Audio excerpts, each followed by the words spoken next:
Nous allons permettre, je vous l'ai annoncé tout à l'heure, nous avons Franck Gisler Ongene, qui est donc spécialiste de gouvernance internationale du sport, qui a bien voulu participer à cette émission depuis Chicago aux États-Unis. Je ne sais pas s'il est déjà en ligne. Voilà. On va prendre quand même votre avis, hein, parce que vous avez vécu comme nous, donc l'élimination des Camerounais. Quel est votre point de vue sur qu'est-ce qu'on doit dire, voilà, de cet échec cuisant des Camerounais? Bonjour Claudia, bonjour à tous les téléspectateurs de Cam10. Je fais un bonjour particulier à mon frère et ami Stéphane Edigui, mon partenaire de tous les combats. Ça fait plaisir de vous retrouver ici en direct de Chicago aux États-Unis. Alors, déjà, je veux pouvoir d'entrée de jeu détruire cette idée qui est en train de naître dans l'environnement camerounais qui voudrait que le football en fait ne sert à rien, que le football ne développe pas une nation et que justement c'est juste de la poudre de perlimpinpin, comme disait quelqu'un quelque part. Alors très rapidement, ce que je veux déjà pouvoir dire aux uns et aux autres, c'est que aujourd'hui le football est une industrie à part entière. Dans le pays où je me trouve, par exemple, le sport, enfin l'entertainment, comme on appelle de manière générale, est ici la deuxième industrie du pays après l'armement. C'est-à-dire que si on arrête les guerres actuellement dans le monde entier, les États-Unis aura comme première industrie l'entertainment, donc le divertissement. D'ailleurs, il y a un événement qui va se dérouler dans quelques jours qu'on appelle le Super Bowl, qui est un événement qui génère extrêmement beaucoup d'argent dans ce pays. Pour revenir dans le contexte camerounais, il faut dire également une chose qui est très importante, c'est que tout à l'heure, Valère Bessala parlait des paris sportifs. Alors, une étude menée par le cabinet Hannibal Consulting il y a 3 ans a démontré que les entreprises de paris sportifs génèrent au Cameroun 1 000 milliards de chiffres d'affaires par an. Et ce n'est pas un hasard. C'est-à-dire que ils sont partis sur la base d'une étude de 5 millions de Camerounais qui parient chaque jour avec au moins une mise de base de 300 francs CFA, de 300 francs à 500 francs CFA. Ils ont véritablement minoré l'étude, mais malgré cela, on est sur un chiffre d'affaires de 1000 milliards. Et là, tout le monde sur le plateau va me demander où vont les 1000 milliards. Eh bien, les 1000 milliards vont en Russie, puisque OneXBet, pour ne pas nommer, désolé, c'est russe, ça va en France, pour tout ce qui est PMU, ça va en Angleterre. Bref, ça va partout, sauf au Cameroun. La France avait compris ce problème depuis. Et qu'est-ce qu'elle a fait? Elle a créé la Française des Jeux. C'est-à-dire que ça permettait au gouvernement de pouvoir capter lui-même, le gouvernement, la ressource. Dans d'autres pays, qu'est-ce qu'on fait? Au Gabon, par exemple, j'ai eu à travailler avec certaines structures au Gabon. Au Gabon, pour entretenir les infrastructures sportives et financer le mouvement sportif et culturel, on a créé un office qui ressemble un peu à l'ONIES au Cameroun, qui est financé par une taxe qui est prélevée sur chaque pari sportif, sur la boisson et sur le tabac. Et c'est comme cela que le Gabon réussit aujourd'hui à financer son mouvement sportif. Donc, on ne peut pas dire que le football ne peut rien générer. Et ça, ceux qui le disent, c'est justement ceux qui veulent nous égarer de la réalité. Le Cameroun a dépensé près de 1500 milliards de francs CFA pour construire des infrastructures en prélude à la CAN. Et ces infrastructures aujourd'hui ne sont malheureusement pas exploitées. Il y a une polémique actuellement au Cameroun qui porte sur le fait qu'il y a des mariages qui sont organisés au stade Olembe et les Camerounais s'indignent du fait que des mariages soient organisés dans un stade de football. Pourtant, c'est des sources de revenus potentiels. Et voilà le vrai problème aujourd'hui. Donc oui, le problème de l'équipe nationale est d'abord managérial. Et quelqu'un l'a dit sur le plateau. Je pense que c'est la dame, madame Fadima, tout me semble-t-il, qui l'a dit sur le plateau. En fait, on a un problème quand on dit manager.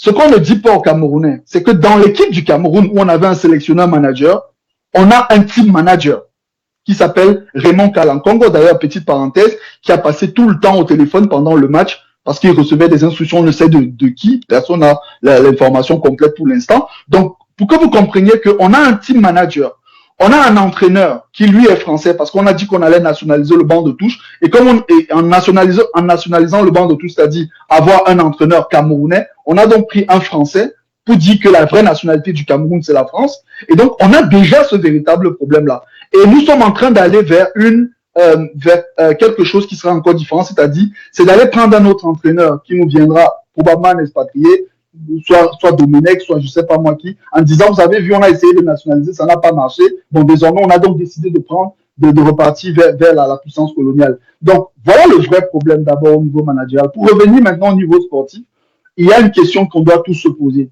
Cette question a 3 lettres. DTN, Direction Technique Nationale. À quoi elle sert? Au Cameroun, la Direction Technique Nationale se trouve dans un petit bureau au quartier Hippodrome. C'est lunaire. Des 211 fédérations qui existent dans le monde, on n'a jamais vu ça. La Direction Technique Nationale, généralement, se trouve dans un espace technique.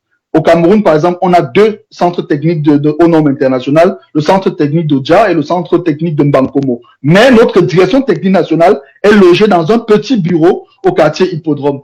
Et c'est ça le vrai problème.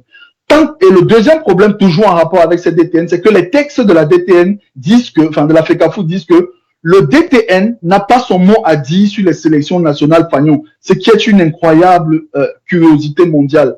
Et voilà le vrai problème. Pourquoi je parle de la DTN? Parce qu'en fait, c'est la DTN qui définit la philosophie de jeu national. C'est la DTN qui définit le profil type de l'entraîneur. Et c'est la DTN qui propose à la FECAFOOT une shortlist des entraîneurs sur la base de la philosophie de jeu national.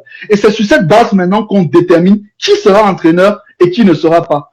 Et on n'aura donc pas des cas comme ce qu'évoquait Madame Fadima tout sur le cas Rigobert-Song, qui je peux le confirmer aujourd'hui, sauf réserve de vos propres recherches. Rigobert-Song n'a pas de diplôme d'entraîneur. Parce que quand le problème s'est posé, j'ai fait des recherches approfondies. Pendant plus d'une semaine, j'ai écumé toutes les archives du CNF, le Centre national de football de Clairefontaine. J'ai écumé toutes les archives de la Fédération française de football. Les informations qu'on nous a envoyées à la FECAFOOT disaient qu'il était de la même promotion que Zinedine Zidane, Makelele et Sagnol. Effectivement, cette promotion existe, c'est la promotion 2015 du brevet supérieur des entraîneurs professionnels. Eh bien, Rigobert-Song n'en fait pas partie. Il y a 5 lauréats au terme de cette promotion et Rigobert-Song n'en fait pas partie. Donc du coup, on a recruté un entraîneur sur la base de rien puisqu'aucune recherche n'a été menée au préalable. Et c'est ça aujourd'hui le vrai problème. Oui. D'accord. Oui, je vous écoute très bien. Pour sortir rapidement, qu'est-ce qu'il faut donc faire pour redorer le blason de notre équipe nationale? Qu'est-ce qu'il faut faire selon vous? La solution se résume déjà à ce que je disais tout à l'heure. Moi, contrairement peut-être à beaucoup, je pense que Eto'o est un espoir.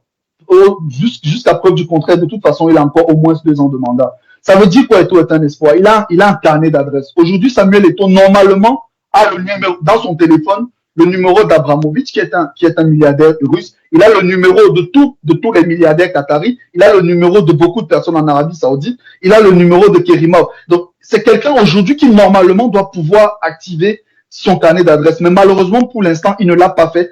Tous les sponsors de la FECAFOOT, pour l'instant, sont des sponsors locaux ou des sponsors qui étaient déjà là avant lui. Je pense qu'il faudrait que, premièrement, il puisse activer son carnet d'adresse. 2, qu'on restructure rapidement la direction technique nationale. Parce que si on n'a pas de direction technique nationale, on ne peut pas avancer. C'est la direction technique nationale qui a permis de fabriquer la génération 2000. À l'époque, le directeur technique national s'appelait Robert Orfou. Il a permis justement de détecter les Rigobert-Song, les Marc Villenfou et consorts. Donc, je pense qu'il faut restructurer la direction technique nationale et puis, bien sûr, activer le carnet d'adresse international. Franck Ghislain Onguéné, vous êtes donc spécialiste en gouvernance internationale du sport depuis Chicago, aux États-Unis. Merci d'avoir participé à ce débat. Nous allons revenir sur ce plateau pour avoir donc vos réactions quant à ces différents points évoqués par le spécialiste en gouvernance de sport. On va commencer par vous, pourquoi pas.